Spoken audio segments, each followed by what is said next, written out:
Bro என்ன பரோட்டாவை எடுத்துட்டு போயிட்டே இருக்கீங்க? ப்ரோ அன்லிமிட்டட் பரோட்டா ஆஃபர் போட்டோம் ப்ரோ. ஒருத்தர் 60 பரோட்டாக்கு மேல போயிட்டு இருக்கான் ப்ரோ. ஐயோ பரோட்டா தீந்து போச்சா?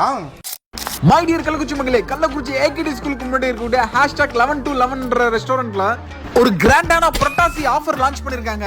நீங்க வாங்கக்கூடிய இந்த வெஜ் கிரேவி, பன்னீர் கோஸ்டா மசாலா, தந்தூரி ஷிம்லா கிரேவி, பன்னீர் பாசந்தா, நான்வெஜ் கிரேவில butter chicken masala, chicken angara, Chettinad chicken gravy, இது மாதிரி எந்த கிரேவி வாங்கினாலும் சரி நீங்க கிரேவிக்கு மட்டும் பே பண்ணா போதுங்க. கூடவே பரோட்டாவும் நானும் அன்லிமிட்டடா எவ்வளவு வேணா சாப்பிடலாம், ஃப்ரீயாவே தர போறாங்க. அன்னைக்கு எனக்கு ரொம்ப பர்சனலா ஹேஷ்டாகோட வெஜ் கிரேவில பன்னீர் மலாய் கோஃப்தாவும், நான்வெஜ் கிரேவில chicken angara white chicken gravy கூட அவங்க ஃப்ரீயா அன்லிமிட்டடா கொடுக்கக்கூடிய அந்த பரோட்டாவும் நானுக்கும் வச்சு சாப்பிடும் போது டேஸ்ட் சும்மா வேற லெவல். இதெல்லாம் மஸ்ட் ட்ரை பண்ணுங்க. அது மட்டும் இல்லாம ஹேஷ்டாக் இந்த ரெஸ்டாரண்ட்ல நீங்க ஜொமேட்டோ மூலமா ஆர்டர் பண்ணீங்கன்னா 190 வர்த்து உள்ள பன்னீர் பட்டர் மசாலா 99 கொடுக்க போறாங்க. அண்ட் மஷ்ரூம் புலாவ் 99, கோபி 65 99 கொடுக்க போறாங்க. ஆனா இந்த தரமான புரட்டாசி ஆஃபரை ஹேஷ்டாக் உங்க ஃப்ரெண்டுங்களை கூட்டி போயிட்டு மஜா பண்ணிட்டு வாங்க. ஆனா இந்த மாதிரி ஃபுட் கண்டென்ட் வீடியோஸ்க்கு நம்ம பேஜ் ஒரு ஃபாலோ பண்ணிக்கோ.